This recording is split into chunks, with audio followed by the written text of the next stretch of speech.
Hey, it's Annie from Anti-Fragile Physical Therapy. I just wanted to take some time to show you a really good stretch for people who have chronically tight hamstrings or maybe have ever dealt with any kind of sciatic nerve issues.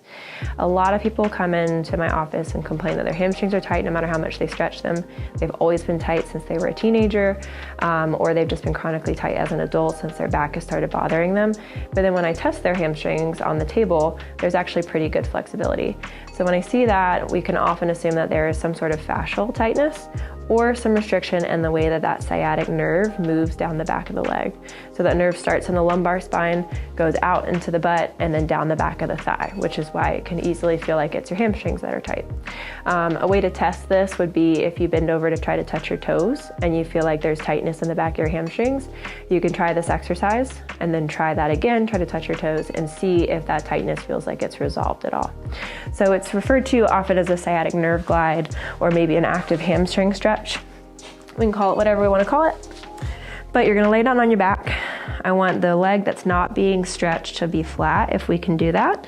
And then we're going to grab the opposite leg behind the knee.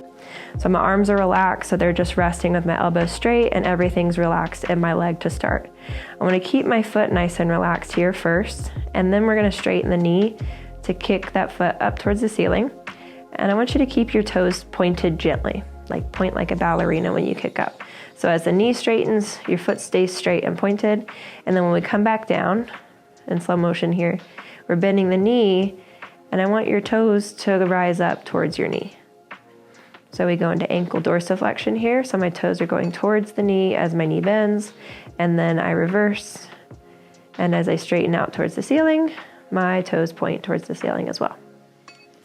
So regular speed, it can be right about here.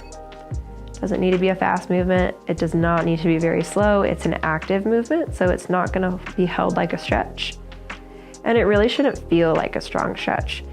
With fascia or nerve tension, we wanna use little repetitive movements that don't feel threatening to the body to allow those tissues to move a little bit better and to get them to slide and glide through the back of the thigh. It's very, very gentle. And that's probably what I end up cueing people on the most, is like go lighter and more gentle and see how that gets you. You can do it on both sides.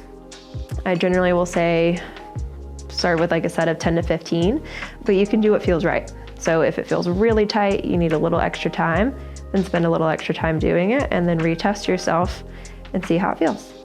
That might be 10 reps, it might be 20 reps. And it would be something that you could do for maintenance. Sometimes you might need a little extra after a long drive or a plane ride. Lots of sitting is typically when people will feel really tight back here. But you might need 20 or 30 reps after you get off a plane. But if you've been pretty active, you might only need 5 or 10. So this is a really good one to just keep in your back pocket, especially with lots and lots of traveling or sitting for work. So try that out and then let me know if you have any questions.